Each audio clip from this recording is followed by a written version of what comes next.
আপনি যদি বাইনারিতে প্রফিটেবল ট্রেডার হতে চান তাহলে এই তিনটা গোল্ডেন রুল মেনে চলতে হবে আপনাকে। এন্ড ফার্স্ট যে রুলটা থাকবে সেটা হচ্ছে যে আপনাকে আপনার ক্যাপিটাল সেভ করতে হবে। 90% ট্রেডার যেটা করে একদিনে ডিপোজিট করে চিন্তা করে যে আজকে লিনিয়ার হয়ে যাবে, সো এই জিনিসটা মাইন্ডসেট থেকে বাদ দিতে হবে। এন্ড সেকেন্ড যে রুলসটা থাকবে সেটা হচ্ছে যে আপনাকে আপনার ক্যাপিটালে 10% গেইন করতে হবে পার ডে। এন্ড 10% গেইন করবেন, হয়তোবা মার্কেটকে 10% দিবেন।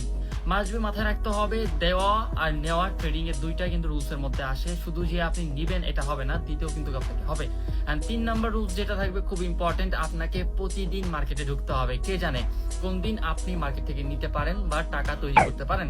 তো তার জন্য আপনাকে প্রতিদিন নিয়ম করে সেম টাইমে মার্কেটে ঢুকতে হবে। ট্রাই করবেন সকালের টাইমে ঢোকার জন্য।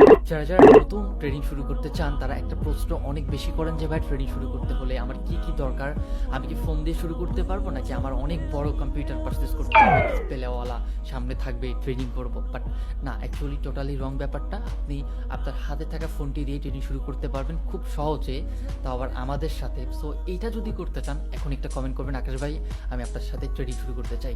অ্যান্ড যারা কমেন্ট করবে তাদের অবশ্যই আমার টিভি নিয়ে নিব। অ্যান্ড সেকেন্ড যে ব্যাপারটা সেটা হচ্ছে যে ভাইয়া আপনি আপনার হাতে থাকা ফোনটি দিয়ে শুরু করতে পারবেন। দেখেন, হাতে থাকা ফোন আর আপনার সামনের ডিসপ্লে মনিটর যেটাকে বলেন না, কারণ দুইটা কিন্তু সেম, দুইটাতে আমি সেম কাজ করতে পারতেছেন। জাস্ট একটা কাজ করতে পারতেছেন না, সেটা হচ্ছে আপনি ফোনটাতে মানে হচ্ছে যে টোটাল 10 ইঞ্চির মধ্যে দেখতে হচ্ছে, আর যদি সামনে কম্পিউটার থাকে ওইটা হয়তো বা 20, যার যেটা কম্পিউটার সাইজ বা মনিটর সাইজ ওইটা অনুযায়ী দেখতে পারতেছেন। বাট কমপ্লিটলি সব কিছু কিন্তু Meu, mas caiu na mentira. Tô de salto alto, vou deixar você